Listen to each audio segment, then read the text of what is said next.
What's up, everybody? Welcome to Among the Fins. My name is Aaron. Today we're checking out the new self-titled album by the Australian metalcore band Make Them Suffer. When they first popped up in 2008, they were a mostly blackened death metal, deathcore band with some symphonic qualities added in there. Their debut album, Neverborn, and their sophomore record, Old Souls, are classics within the genre. However, their third album, Worlds Apart, saw them shift to more of a progressive metalcore sound. They also brought in Book of Nile as their new keyboardist and clean vocalist. Worlds Apart is easily my favorite record the band has released so far, and it gave me hope for their fourth and previous album, How to Survive a Funeral, but it failed to really do much of anything for me. It just felt super generic compared to their past efforts, and due to some allegations, Booka was soon kicked out of the band.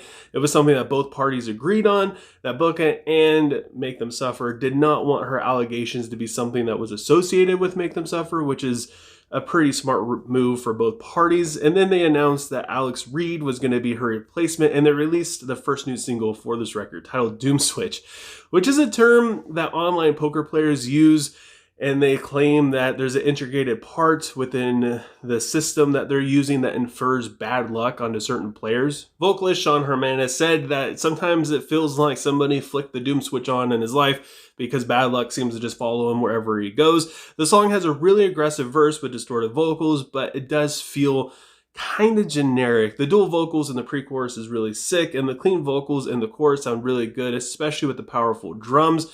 But it still isn't really anything that stood out to me on the first time this song came out over a year ago. And also listening to it within the entire album, it's got a pretty cool theme to it, and the lyrics are good, but sound-wise, it just isn't really doing anything. I think it's because the drums are already doing so much throughout the song, so by the time you get to the chorus, it just doesn't, there's no like epicness to it. Sure, it sounds cool. The clean vocals work well, like I said. It just doesn't have too much of a good transition going into it, and the riff doesn't really show up until verse 2, and it sounds fantastic. Would have been a lot cooler to have it kind of pop up a little bit more here and there. The outro does kind of hint to this band's past creativity, and it's kind of the shining moment on this song, and it makes you wish the rest of the song had a little bit more of that in there. And then we have the second single, Ghost of Me, which is absolutely phenomenal. It's got like a party style kind of synth in the verse, which is absolutely brilliant. Alex's distorted screams work really well in the verse, and the low growls are just heavy as heck. And then we have the unexpected cleans from Sean in the chorus, which was a treat as well. I know a lot of people aren't really going to agree with me on this one, but I enjoyed it a lot due to the synth and just how sporadic and fun and colorful it makes it. Alex's cleans sound absolutely beautiful in the bridge. She brings her own kind of style to this band that they never really had before, and it feels so fresh considering she isn't really trying to take Booka's place. She's just kind of bringing her own thing to it. It works so well. Then we have the third single, Epitaph, which continues to have those kind of death metal growls in the intro. The verse has a really solid sounding guitar section that feels really intense.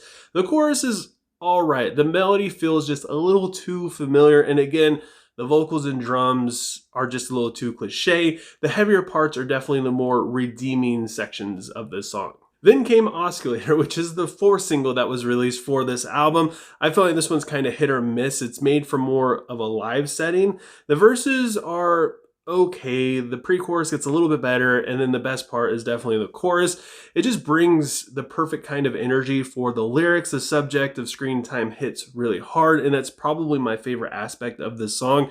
The constant synth melody makes it feel like they're a little too formulaic in their songwriting and just the way they were using it, and the production drowns out most of the other instruments. So all you have is this wall of sound, and the only kind of redeeming melody you have is the synth, and it just goes all the way through the entire song. So by the time you made it all the way through, you basically have just heard the same thing over and over again. And that brings us to the final and fifth single they released for this album, Man of God, which is also the heaviest song. It doesn't really let up until you get to the chorus, which I thought was fantastic. The production, again, it's just a little too tight. You can't really hear what's going on with the guitar riff at all.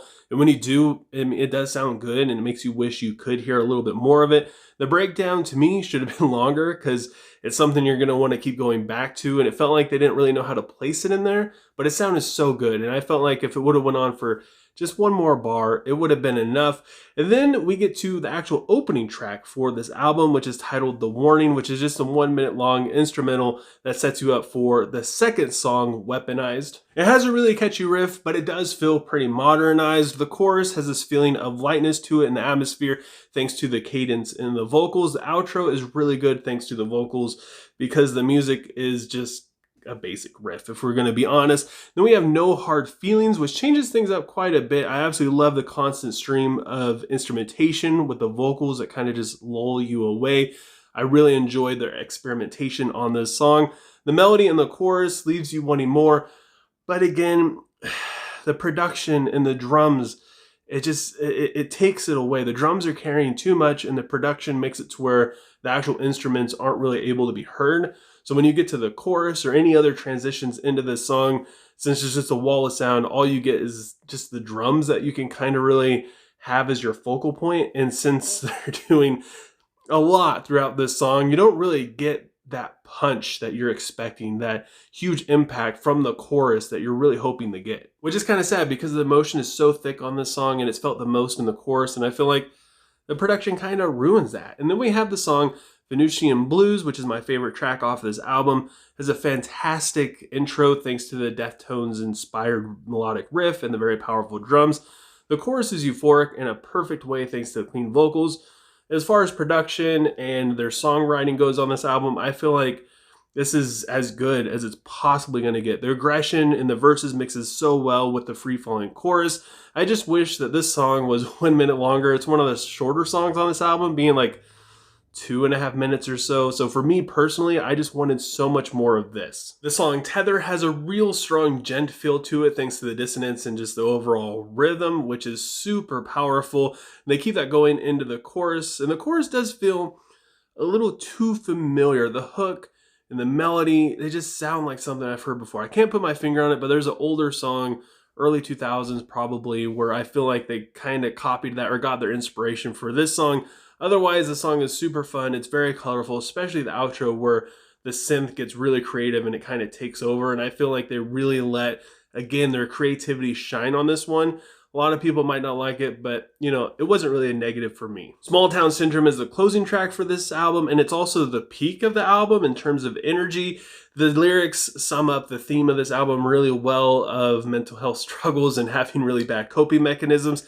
The guitar riff goes absolutely off, and it has some room to breathe as it goes into verse 2, something that I feel like we needed earlier in this album, as that was the main complaint that I've had, is the production just squeezes every ounce of life out of the actual musicians playing their music outside of, you know, the synth and the keyboard. But other than that, I feel like this song is a pretty good closer. I actually enjoyed it. I got some closure from this song, which I enjoyed. And again, the lyrics hit really hard.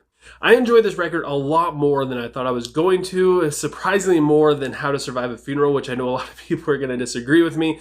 The synth in this does go a little too hard sometimes, but to me, it does add to the music, and it is used in some pretty creative ways that I enjoyed. Alex fits the sound of this band better than Booka did, for sure, and she is a breath of fresh air with her distorted growls and just everything that she does everything just right. Whenever her clean vocals are used in a part, she knows exactly how to do it. My main gripe with this record, honestly, is the production. The production drowns out all the actual instruments so much into just a wall of sound, to the point where all you get are drums, vocals, and synth. And outside of that, you might hear a riff here and there. Sure, it is cool. Some might argue like, no, there are some riffs, but they're few and far in between. You have to really pay attention to hear them. And outside of that, I mean, this music is a little generic, admittedly, but I still found myself enjoying it. The themes of these songs are the biggest winners for me. So with all that said, I gotta give Make Them Suffer by Make Them Suffer a 6.9 out of 10. I want to know what you guys think. I have a feeling that this album's going to be kind of polarizing. Some people are going to love it, some are going to hate it. So leave a comment below letting me know what you thought of Make Them Suffer's self-titled album. Let me know what you'd rate it and what your favorite song is. Also, if you enjoyed this video, don't forget to give it a like. And if you want to help support me further, don't forget to subscribe and ring the bell icon. That way you don't miss out on New Music Friday or any of my other reviews. And I just thank you guys so much for taking time out of your day to listen to me sit here and talk about music. And I hope you have a good rest of your day or night, whenever you happen to be watching this. And I'll talk to you guys next time.